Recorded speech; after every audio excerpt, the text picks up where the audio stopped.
venda de passagem. Apesar de nova atribuição, motoristas de ônibus de Cuiabá apoiam o decreto da Prefeitura. Não se trata de motorista cobrador. Ele vai ter à disposição alguns cartões para vender em casos excepcionais. E ainda ao vivo, uma entrevista com a presidente do Sindicato dos Odontólogos de Mato Grosso, Juliane Maciel. Veja esses e outros destaques no RDTV desta quinta-feira, dia 14 de agosto, que começa agora.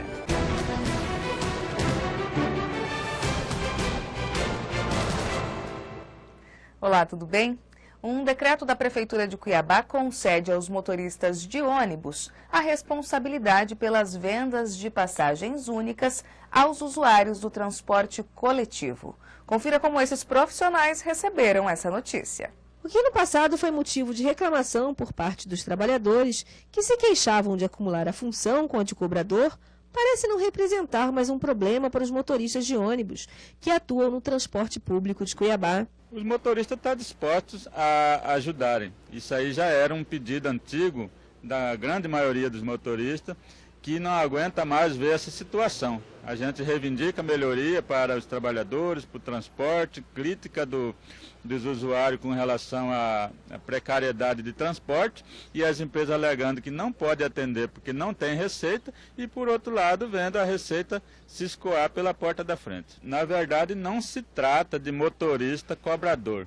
Ele vai ter à disposição alguns cartões para vender em casos excepcionais, esporadicamente, que é para pegar aquelas pessoas que realmente estão usando de má fé. Este seria um dos motivos pelo qual as empresas de ônibus entraram com inúmeros pedidos na Prefeitura de Cuiabá para que os motoristas pudessem fazer a cobrança. Assim, através de um decreto, o Executivo liberou esses trabalhadores para a venda dos vale-transportes. Isso foi uma articulação da classe empresarial junto à Prefeitura, demonstrando em números e provando que realmente o prejuízo estava sendo muito grande, que é inviável atender às exigências da Prefeitura de melhoria no transporte coletivo com essa evasão que está acontecendo. E o prefeito sensibilizou e baixou esse decreto para tentar barrar essa escala crescente de evasão de receita no transporte coletivo. O presidente do Sindicato dos Trabalhadores do Transporte de Cuiabá afirmou que mesmo com alguns empecilhos, como por exemplo a segurança, a medida será respaldada com ações preventivas. É um efeito colateral que nós vamos pagar o preço, mas a campanha que nós vamos fazer em torno disso e as medidas que vamos tomar é para poder proteger esses trabalhadores. A equipe do RDTV marcou uma entrevista com o secretário de Trânsito e Transporte Urbano de Cuiabá, Antenor Figueiredo, para abordar temas como a venda de cartões pelos motoristas de ônibus e também pelo uso de armas não letais dos amarelinhos. Entretanto, o secretário esteve durante toda a manhã com uma reunião com o prefeito Mauro Mendes. E o motorista que transita pela capital terá um período de adaptação aos instrumentos que fiscalizam o trânsito. A repórter Gabriela Araújo traz mais detalhes. Após a instalação de uma lombada na Avenida Beira Rio, outros instrumentos estão sendo colocados. Entretanto, uma campanha de educação no trânsito está sendo feita para os motoristas. Estou aqui com o Celso Albuquerque, que é diretor de engenharia da Prefeitura. Celso, como é que vai funcionar essa campanha? Essa campanha funcionará durante uma semana, a partir do 25 de agosto até 1º de setembro. Será uma campanha que um prazo, que a gente vai dar para os condutores, que eles receberão. Quem infringir, passar acima da velocidade permitida nesses locais, receberá uma multa educativa. Será uma notificação, uma advertência, e falando da questão da multa, o valor, por que ele foi que levou essa notificação, e a gente preocupou em deixar bem claro para os condutores os pontos específicos que serão feito essa fiscalização, a lombada eletrônica na Avenida Beira Rio, próxima à Acrimate. Será feita também a questão da Isaac Povos, também conhecido como Avenida Generoso Ponce, no cruzamento com a Avenida Barão de Melgaço, que será um furão lá, um radar de avanço de semáforo. E na Miguel Sutil, logo após, sentido rodoviária Santa Rosa, logo após o viaduto da rodoviária. Será a próxima curva daquele estabelecimento que tem lá Real Verde. Essas advertências que os motoristas irão receber, elas não terão ônus, serão só a fim de informar a eles no início? Sim, a fim educativo. E a partir de que dia, só para a gente retornar aqui, a partir de que dia serão validadas as multas? A partir de 1º de setembro. Tá certo, obrigada. É com você, Thalita. Obrigada, Gabriela. Eduardo Campos, do PSB, candidato à presidência da República, morreu na manhã desta quarta-feira, dia 13 de agosto, em um acidente aéreo na cidade de Santos, em São Paulo. Ex-governador de Pernambuco, era neto de Miguel Arraes, já falecido. O dirigente do PSB foi uma das principais vozes contra a ditadura militar no Brasil. Eduardo Campos era um dos 3 principais candidatos à sucessão presidencial.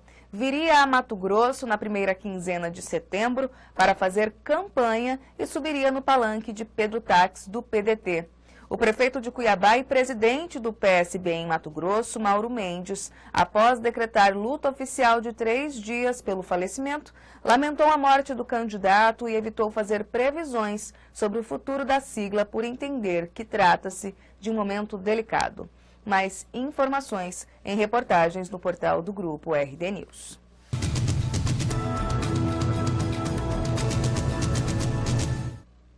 Confira agora a agenda dos candidatos ao governo para esta quinta-feira, dia 14 de agosto. Pedro Táxi, do PDT, Lúdio Cabral, do PT e José Roberto, do PSOL, cancelaram a agenda de hoje devido à morte do presidenciável Eduardo Campos, do PSB. José Riva, do PSD, pela manhã e à tarde, cumpre compromissos internos e finaliza a agenda de hoje com reunião. Muvuca, do PHS, concede entrevista pela manhã, depois participa de inauguração do comitê dele e termina os compromissos desta quinta-feira com o lançamento da música de campanha.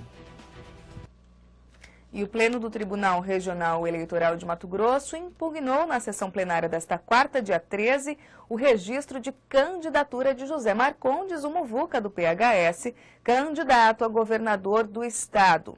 O pedido foi apresentado pela Procuradoria Regional Eleitoral sob o argumento de que o candidato não está quite com o TRE. Ele não prestou contas das campanhas eleitorais de 2010 e 2012, quando disputou os cargos de deputado federal e vereador, respectivamente. Dessa forma, Muvuca não consegue obter a certidão de quitação eleitoral, documento necessário para a aprovação do registro de candidatura, conforme explica o TRE. O Pleno indeferiu ainda a chapa majoritária da coligação Mobilizar e Humanizar. Mais informações em reportagem de Camila Cecílio, no portal do Grupo RD News. E você não saia daí, porque na volta temos uma entrevista ao vivo com a presidente do Sindicato dos Odontólogos de Mato Grosso, Juliane Maciel. Eu convido você a participar desse bate-papo, enviando a sua pergunta à nossa convidada no endereço tv.rdnews.com.br. Mas antes, uma breve previsão do tempo. Cuiabá deve permanecer com um clima nublado e ameno. Faz 21 graus. São 8 horas e 40 minutos. Vejo você em instantes no portal do Grupo RD News e também na TV Mato Grosso, no canal 27.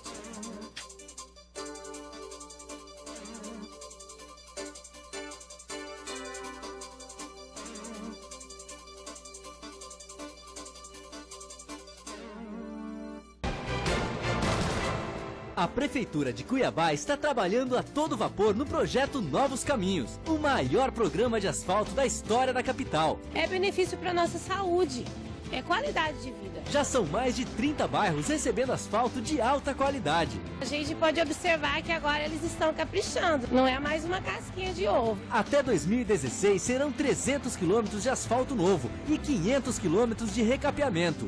Prefeitura de Cuiabá, junto com o cidadão.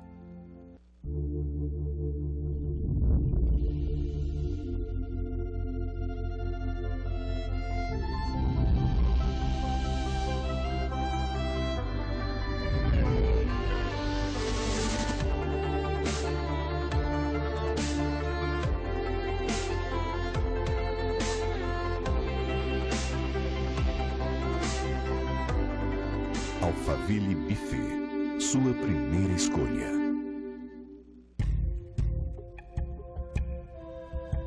Você sabe onde seu filho pode brincar. Ele não. Evite os acidentes domésticos. Uma campanha Unimed Cuiabá. No mundo atual, a velocidade da notícia anda no tempo do próprio acontecimento. E você analisa, opina, busca, atualiza, onde quer que você esteja. A notícia tem que estar na sua tela, na palma da sua mão e onde você quiser. Um site de notícias só é completo quando você pode compartilhar, assistir e participar dos acontecimentos. RD News, RD TV e blog do Romilson. Jornalismo político e interativo. Leia, assista e opine. A Prefeitura de Cuiabá está trabalhando a todo vapor no projeto Novos Caminhos, o maior programa de asfalto da história da capital. Eu já moro aqui há 20 anos e nunca foi feito um trabalho desse aqui. Já são mais de 30 bairros recebendo asfalto de alta qualidade. E é um asfalto muito bom, não é aquela casquinha de ovo que nem se diz, não. Até 2016 serão 300 quilômetros de asfalto novo e 500 quilômetros de recapeamento. Prefeitura de Cuiabá, junto com o cidadão. De volta com a RDTV e ao lado da presidente do Sindicato dos Odontólogos de Mato Grosso, Giliane Maciel. Lembrando que você pode colaborar com esse bate-papo, com essa entrevista, mandando o seu questionamento à nossa convidada no endereço tv.rdnews.com.br. Enquanto eu aguardo a sua pergunta, a sua participação, vamos à nossa entrevista com a nossa convidada. Bom dia, Giliane. Obrigada pela presença aqui na RDTV. Prazer foi meu. Presidente, vamos falar um pouquinho sobre as atribuições, inicialmente, do Sindicato dos Odontólogos de Mato Grosso. O que tem feito o sindicato, desde quando ele existe, quais são as principais reivindicações da categoria? Como tudo, né, que acontece, o sindicato começou em 1987 e foi um sonho de alguns colegas que tinham uma associação, né, de servidores e, de repente, eles se viram a necessidade de criar o sindicato. E foram à luta, conseguiram essa carta sindical em novembro de 87. A partir de então, começou-se o sonho do Sinodonto, que é o Sindicato dos Odontólogos no estado de Mato Grosso. Hoje, quais são as principais bandeiras hasteadas pelo Sinodonto? O Sinodonto, ele luta pela classe do cirurgião dentista, independente de ser particular, público, ou coletivo ou individual. Ele luta pelo cirurgião dentista, seja ele qual esfera esteja. E como tem sido o trabalho do Sinodonto no sentido de valorizar os profissionais do setor público para garantir a saúde bucal à população de maneira gratuita? A nossa gestão começou em novembro do ano passado. E desde então a gente tem tido algumas demandas, né, a nível de estado e principalmente dentro do município de Cuiabá e Várzea Grande, que são as nossas maiores carro-chefes. Mas nós tivemos algumas reuniões, estamos agora tentando implantar as delegacias de base em algumas regiões, né? No caso, Barra do Garça, né? Em Tangará da Serra, Cáceres e Rondonópolis, para que a nossa demanda do interior seja levada até essas delegacias e trazida até a capital para que a gente dê continuidade. Também pela dificuldade do cirurgião dentista em estar, né, no interior e às vezes não tem o acesso, né, até o sindicato. Como o sindicato é uma entidade de bandeira, de luta, sim, como tem sido o trabalho no sentido de cobrar do governo do estado, uma vez que o sindicato é em nível estadual, de políticas públicas voltadas à saúde bucal? A gente sabe que na esfera federal existe um programa voltado à saúde bucal, mas o governo do estado tem aplicado os recursos? Como que vocês têm trabalhado isso? Olha, é muito complicado. A saúde um todo no país está passando por muitas dificuldades. E o estado de Mato Grosso não é diferente disso, tá? Hoje, a nível de estado, a gente tem lutado. Há pouco tempo nós tivemos uma demanda a respeito de um concurso dos odontologistas, né?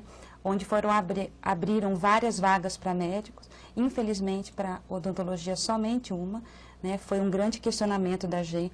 E nós temos um problema muito grande hoje no Centro de Pacientes Especiais, que é o CEOP, que hoje o nosso colega, o cirurgião dentista, às vezes é obrigado a tirar o dinheiro do bolso para comprar hoje o material para que ele possa atender esse paciente especial, que muitas vezes se desloca do interior até a capital. E chegando aqui, como que ele vai ser atendido se não tem o material básico para seu atendimento? Então, acontece que o profissional indignado acaba tirando esse montante para que esse paciente não volte sem atendimento. É muito triste. E a questão da valorização profissional, presidente? O salário pago a esses profissionais que atuam na rede pública está bom, está contente ou está aquém daquilo que o sindicato entende como o ideal?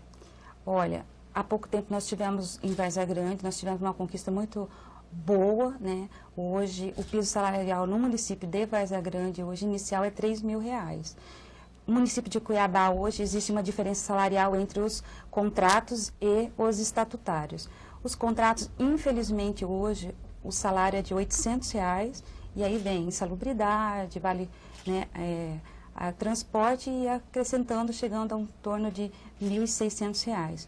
E os estatutários, o piso inicial, em torno de R$1.900. Ou seja, nós temos uma política a nível nacional, uma lei que a gente está caminhando a passos muito lentos para que o salário deva chegar em torno de 9.700 e alguma coisa. Há uma discrepância muito grande entre aquilo que o projeto de lei prevê com aquilo que é aplicado. Então, as prefeituras e o governo do Estado faz a bem-querer essa questão do pagamento aos profissionais? Eu acredito que sim, né? Eu acho que a saúde, ele não vê o profissional que está lá na ponta. Eu acho que ele não valoriza a quem está lá, entendeu? Dando condição à população. Eu acho que precisa ser olhado de uma maneira diferenciada. Não só a saúde, como os carros-chefes dos políticos são saúde, educação e segurança. O número de profissionais hoje que atendem a saúde bucal na rede pública, ele é suficiente ou está aquém também daquilo que é necessário? Hoje nós temos dentro do município de Cuiabá, que é o nosso maior alvo, terno de uns 330 e poucos cirurgião dentistas, né? Sendo que nós temos mais ou menos uns 200 estatutários, mais ou menos 135 contratos. Mas é suficiente isso? Não é suficiente para atender toda a demanda da população, até mesmo porque a gente sabe que a odontologia é uma demanda inesgotável. Você tem um coração, mas você tem 32 dentes, então é difícil. Como que as prefeituras têm trabalhado no sentido de garantir um incentivo a essa categoria de profissionais ou isso não tem acontecido? Não tem acontecido.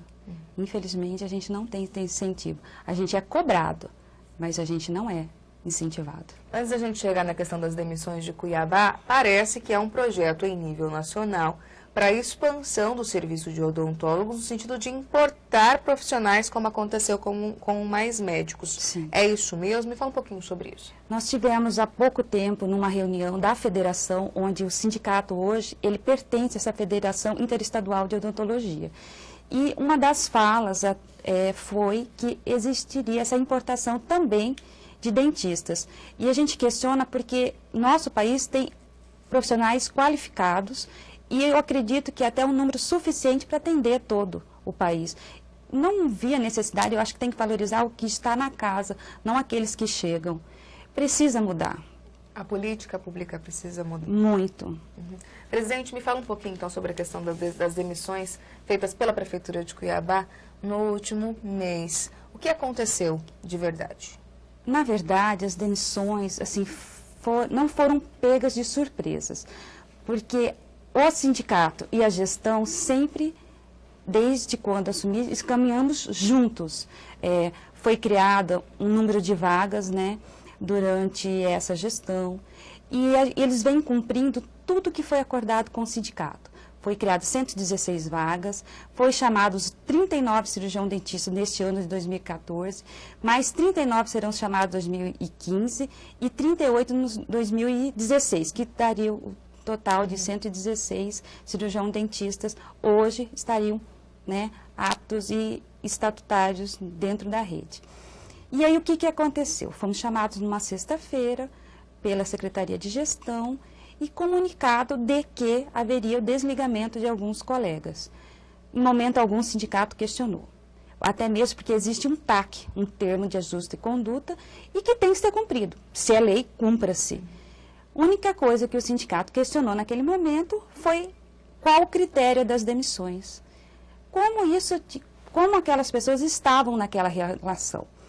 Porque até mesmo em abril, todos os 39 cirurgião-dentistas que já estavam para ser chamados foram empossados. Dia 6 de junho foi desligado 15 cirurgião-dentistas. Dia 4 de agosto, agora, que deu maior impacto em repercussão, foram mais desligados 26. Ou seja, um total de 41 cirurgião-dentistas foram desligados nesse período. Só que houve a posse em abril.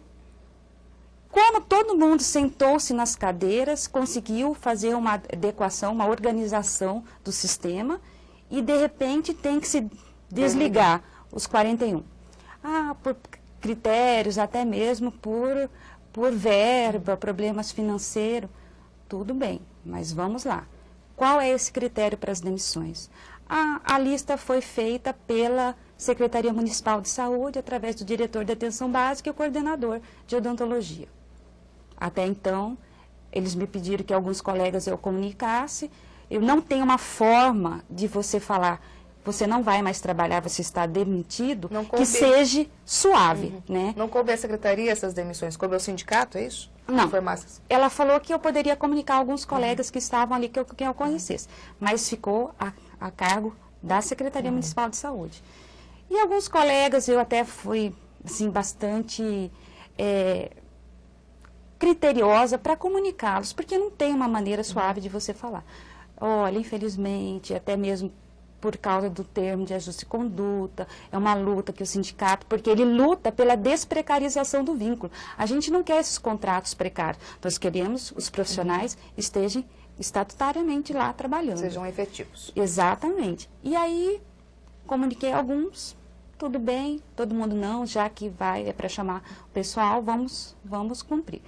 E na segunda-feira começaram as ligações. Juliane, como que a gente faz? Eu recebi uma mensagem via WhatsApp me falando que é para eu ir para o RH da prefeitura, que eu não trabalho mais. Em momento algum eu falaria isso se eu não tivesse a conversa via o meio, né? Outros por telefone, né? Os gerentes ligaram, falaram, infelizmente você não faz mais parte, vai para a prefeitura. E outros chegaram nas clínicas e pediram para que eles fossem até a prefeitura, no RH, para fazer o desligamento do contrato.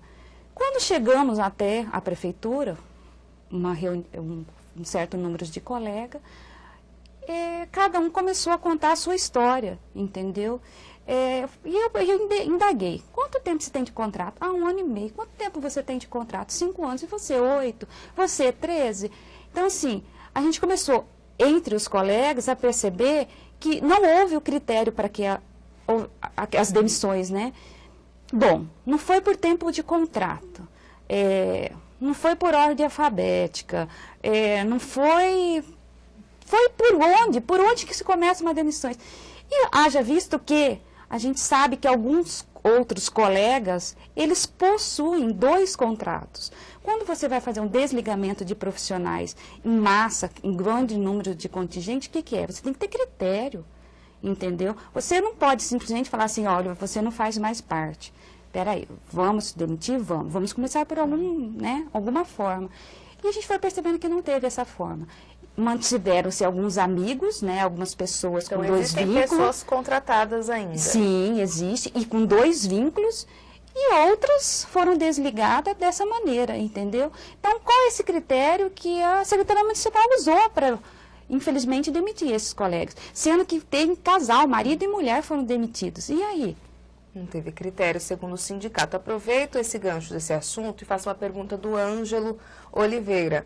Ele fala que o sindicato, neste caso, não poderia fazer denúncias aos órgãos fiscalizadores, como é o caso do Ministério Público, quando o Estado não cumpre o papel e não garante estrutura básica. Ele falou em relação à falta de estrutura do Estado, mas aproveito o gancho para o município.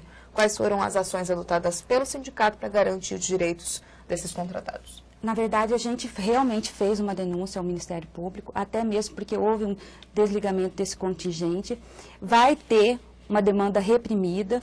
Eles não fizeram vamos dizer assim, um escalonamento de como esse trabalho iria ter continuidade. E como fica a população desassistida. Por quê? Porque se foi mandado tantos profissionais para tantos profissionais de uma determinada unidade, e aí, esses pacientes que estão em tratamento, para onde que eles vão se dirigir?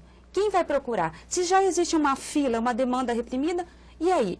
Ele que estava em tratamento vai ter que ficar esperando quanto tempo para ter uma vaga nova para continuar o seu atendimento? Então é complicado, mas já foi feita a denúncia sim ao Ministério Público. A gente, todo momento, a gente aciona o Ministério Público, e aí? Quais são os critérios das demissões? Por que alguns tiveram 2 vínculos e outros não? Isso no caso aqui de Cuiabá. No caso do governo do estado, como o Ângelo pergunta, isso já foi feito em algum momento? Já foi feito, sim. A gente tenta falar com a Secretaria a nível de Estado, né? Algumas coisas a gente é atendida, outras não, mas a gente tem acionado, sim, o Ministério Público a todo momento. Vocês vão aguardar, então, esse pedido do Ministério Público? Qual é o próximo passo que o sindicato vai dar no caso dos contratados de Cuiabá e para garantia de benefícios para todo o estado? Olha, o próximo passo a gente tem que esperar o pronunciamento do Ministério Público. Entramos, né, com essa medida. Infelizmente, a Justiça tem alguns entraves e algumas amorosidades. E a gente fica um pouco de mãos atadas. Em nenhum momento a gestão nos procurou para falar dos critérios das demissões. O Estado também. Tivemos algumas negociações a nível do CEOP, né, que é dos pacientes especiais. E assim, é tudo muito lento, é tudo muito... Só que as pessoas, a saúde é para ontem, não é para amanhã ou para depois. Até mesmo porque quem precisa de atendimento. Ela não está lá para ir a um shopping ou para um passeio. Ela tem uma necessidade. Presidente, para encerrar nosso bate-papo, eu encerro com a pergunta do Ângelo Oliveira. Como a senhora avalia, numa comparação, o serviço de odontologia do setor público com o setor privado? Olha... Nós, município de Cuiabá, fomos referência nacional durante muitos anos na odontologia. E depois de uma certa data não houve mais avanço a nível de município. Mas hoje, o município, o serviço público, tem qualidade tanto quanto o particular, porque os profissionais que estão dentro são muito competentes. Eles exercem o seu profissionalismo, eles dão conta do seu recado, só que tem a demanda, né? Então, a gente acaba na linha de frente sem ter muita atuação, porque a gente tem as limitações de atendimento, às vezes falta material, às vezes falta estrutura.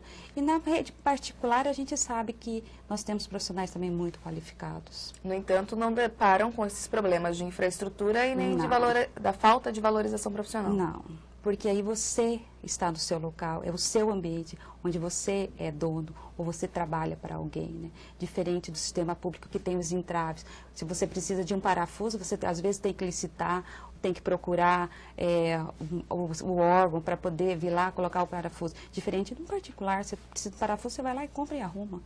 Gostaria que a senhora falasse, então, da questão da estrutura mesmo dessas unidades de saúde em relação à odontologia. A gente sabe que os equipamentos de odontologia são mais caros, são mais robustos, precisam de mais espaço. Como que tem funcionado isso no setor público? Olha, as manutenções estão lentas, né? Até mesmo pelos entraves do problema licitatório, né, para que aqueles serviços sejam prestados. E as clínicas, há pouco tempo, acho que vocês devem ter visto em reportagem, o CRO passou fiscalizando Cuiabá e Várzea Grande, e a gente vê, né, a nível estrutural, as clínicas sucateadas, realmente. Como acontece nas unidades de saúde, das unidades de saúde Mato Grosso afora. Exatamente. Tá certo, presidente, a gente agradece a sua participação. E eu gostaria só de falar mais uma coisa, que nós tivemos, infelizmente, uma declaração da assessoria da prefeitura que informou contra as demissões, né, de pessoas do sindicato, membros do sindicato, e que eles poderiam tranquilamente cumprir o pagamento desse salário até o fim do mandato.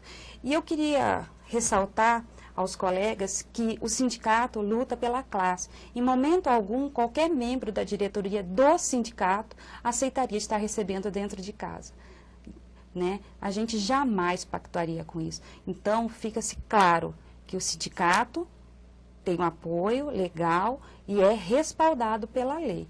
E a gente não vai aceitar estar recebendo sentado dentro de casa. Tá certo, então, presidente. A gente agradece a sua participação aqui na RDTV. Obrigada.